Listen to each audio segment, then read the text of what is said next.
went to sleep. She would always leave it just within reach.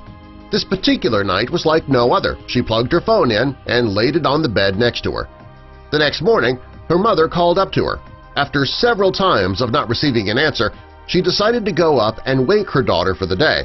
What she found when she got there was the beginning of a horrible nightmare. She found her daughter unconscious when she reached her. Her parents immediately drove her to the nearest emergency room. Upon arrival, the doctors confirmed that Lee Thai-shon had already passed away.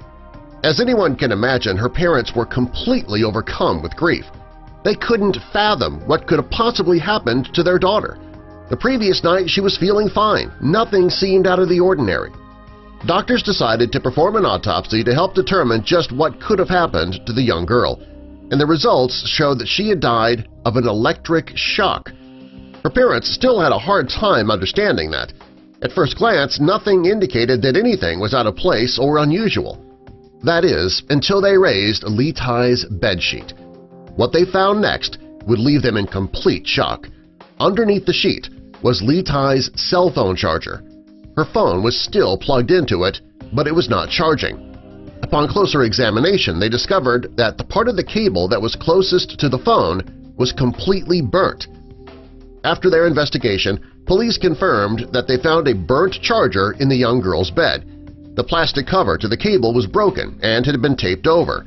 While this is something that many may not consider to be harmful because of the low voltage, it actually is hazardous. Charging your cell phone with a broken charger poses many risks, including electric shock and fire hazards. While it may seem easier and cheaper to try and make your own repairs or patch it up with tape, it is very unsafe. It's always better to get rid of broken chargers and replace them with new ones that are made for your phone specifically. It's also a good practice to charge your phone on a nearby table or dresser, if you feel the need to have it in the same room at all. Placing it in your bed with you or under your pillow while it charges, that creates too great a risk for accidents to happen. Doing so can cause your phone to overheat as well if you leave your phone on during that time. That could result in your bed or pillow catching fire.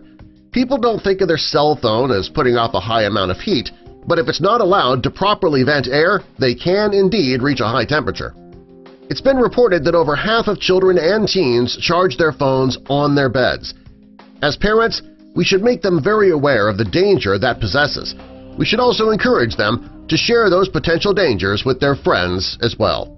You can help us share this video with others and possibly save lives by clicking that like button. And also be sure to share this video with all your